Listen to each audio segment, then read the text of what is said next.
Kaanton po, lumalakas po ang panawagan na mag-resign ang ating Pangulo. Ayon dito sa mga postings dito sa Facebook, nandiyan habang si Duterte palpak ay natutulog sa pansitan, ang mga mamamayan ay nagbabayanihan sa lansangan. Dito sa kabilang banda ay tulong-tulong, dito naman sa kabila ay tulog-tulog. Kaya palpak, resign. At ayon din dito sa isang posting, Duterte resign. Petition umaariba. Kasi meron pong petition online na pinangungunahan ng change.org ay ang may mahigit na raw pong 50,000 ang lumalagda. At dito resign, President Duterte pinagbibitiw sa pwesto sa isang online signature campaign. Inilunsad ng change.org ang Save the Nation, Duterte Resign, para hingan na magbitiw na lang sa pwesto dahil umano sa kapalpakan sa COVID-19 response, issue sa West Philippine Sea at iba pa. At ito pa, ano pang hinihintay ninyo? Pirma na. Duterte Resign. Mahigit ng 62,917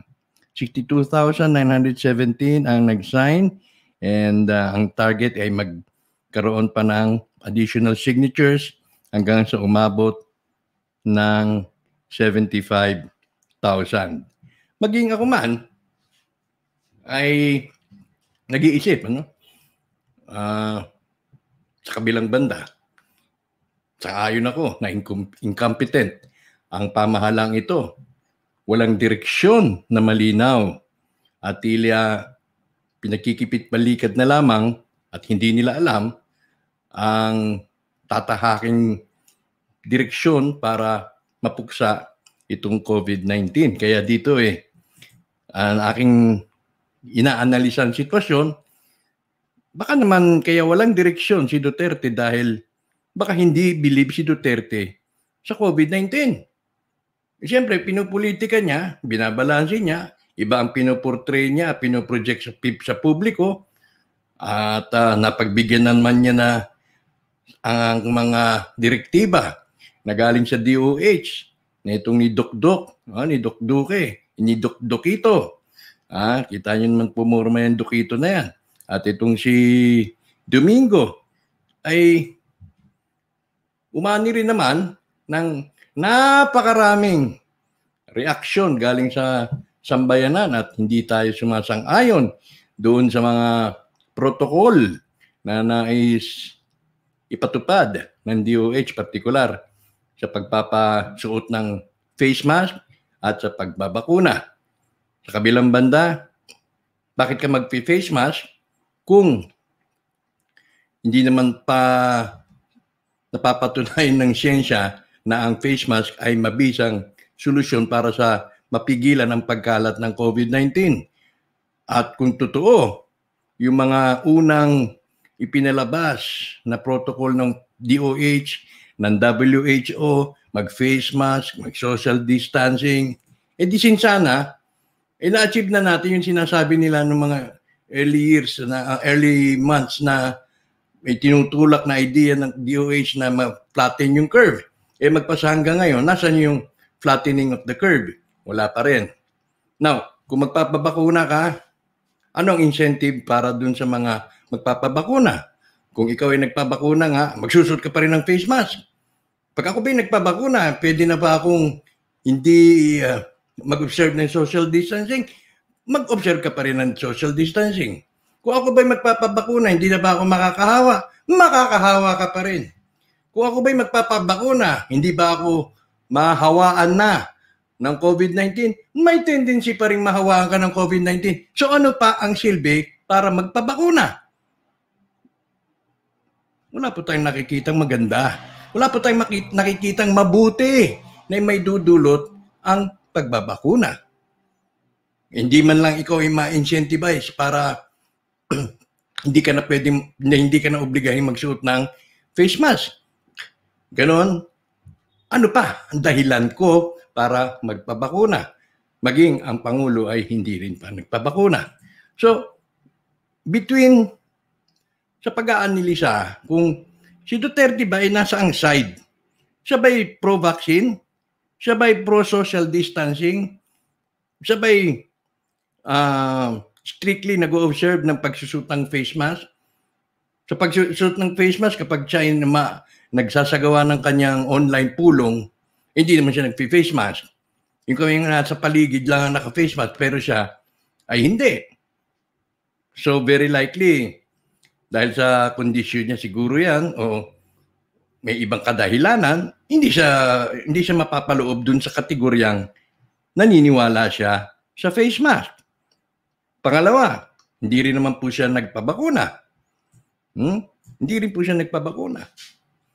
Ang dinadahilan ay may edad na siya, may comorbidity, at siyempre, maging sa mga fellow senior citizens na tulad ko, na meron ng mga nararamdamang particular sa baga ay hindi na pwedeng magpabakuna.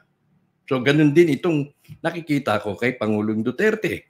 So, kung hindi siya pro-vaccine, hindi siya pro-masks and social distancing, siya ay sa kanyang palagay ko nililimi at tinatago na lang niya sa kanyang sarili o marahil ay alam ng mga malapit sa kanya, siya ay hindi naniniwala sa bakuna at hindi siya naniniwala sa pagsuot ng face mask, maging sa social distancing, meaning pabor. Yung outcome ng kanyang pagsasawalang kibo o pagsasawalang direksyon, yung outcome nitong lahat ay pumapabor naman doon sa mga nasa panig ng hindi naniniwala dito sa lecheng plan na ito. Doon sa panig ng mga hindi naniniwala na epektibo ang bakuna, doon sa panig ng mga natatakot sa bakuna. Yan ang outcome ngayon na nakikita natin kung bakit walang direksyon ng gobyerno, hindi siya makapagbigay ng tiyak na direksyon dahil hindi siya naniniwala. Yan ang aking palagay.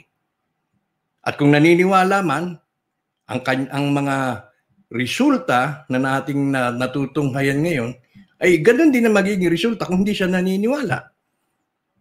Dahil siyempre sa politika, hindi naman niya pwedeng sabihin yun. Na, hindi ako naniniwala dyan. Kukuyugin na lang niya. I mean, sasakyan na lang niya yung worldwide trend para hindi siya mapulaan. Pero deep inside that man, I doubt kung naniniwala siya 100%. Deep inside that man, he is concerned sa magiging safety ng sambayanan kapag tayo ay nabakunahan. And this could be one reason kung bakit hindi nakarating sa Pilipinas yung mga ginugustong iturok ni Domingo na tinatarget ni Duquito na iturok sa atin yung mga genetic altering vaccine gaya ng Moderna at Pfizer na magpasa hanggang ngayon ay hindi pa rin po na titiyak na ito'y mga ligtas na bakuna. At ang mga nakarating na lamang dito, itong mga Sinovac at Sinopharm, gayong kumbaga sa lapis, ito ang pinakamapurol. Mapurol nga, pero ito naman yung mas hindi peligroso kaysa dun sa mga genetic altering method na tulad ng Moderna, ng Pfizer at ng AstraZeneca. Kaya palagay ko, alam ni Duterte ang kilos ng mga kabal.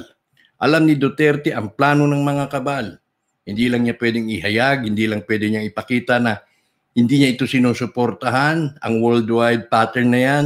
Hindi rin niya pwedeng ihayag na hindi siya naniniwala sa WHO. Bagkus, dinadaan na lamang niya dito sa patulog-tulog, kung yan ang magandang description, sa pagsasawalang bahala, kung yan ang magandang description, kaysa doon naman, magkaroon tayo ng Pangulo na uto-uto, gaya ni Duque, kung ano sinabi ng WHO, susunod kahit hindi niya binavalidate kung totoo ba o hindi. Gaya ni Domingo, na kapag sinabi ng mga medical cabal na yan ang gawin, yun ang susundin kahit merong mga alternatibong feasible at potential, hindi na ito susubukan dahil wala siyang critical analysis. At kung ano ang idikta sa kanila, yun ang kanilang sinusunod. Gusto niyo ba na magkaroon ng presidenteng ganun?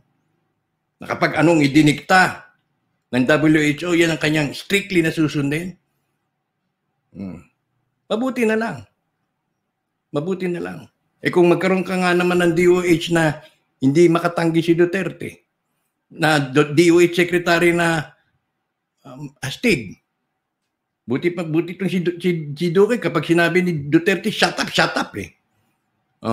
Mabuti pa itong si Domingo, hindi nakikilala ni Duterte na pagkakamalampang attorney. Shut up. Shut up kayo. Kasi magkaroon tayo ng Pangulo na uto-uto. Na pag sinabing turukan kayo ng Moderna, gagawan ng paraan. Kung kayang gawa ng paraan. Pero palagi ko, alam niya ang implication niyan. Kahit ayaw iniwas niya ang sambayanan. Ako hindi ako pro Duterte. Galit ako kay Duterte.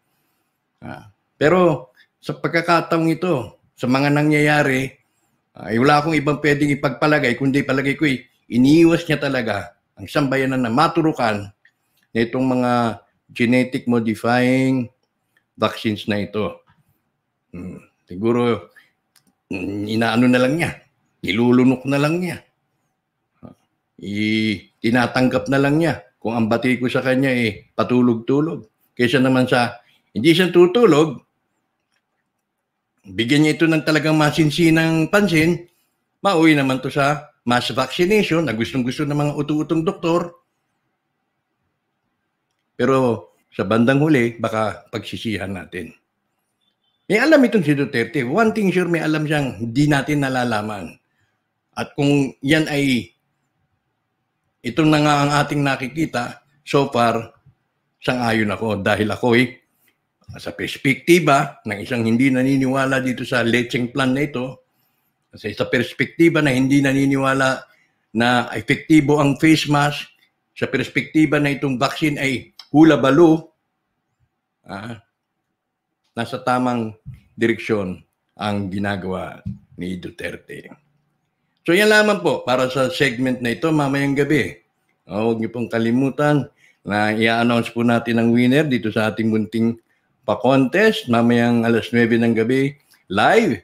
At abangan po ninyo and kung good luck din po sa mga mapipiling sa mapipiling isa lang naman kasi yan sa mapipiling winner.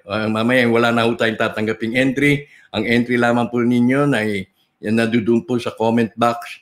Doon lamang po natin babasahin ang inyong pong mga tugon. Well, yan lamang po. Ka-Anton po muli. Nag-iwan po sa lahat ng isang magandang araw. Bye-bye.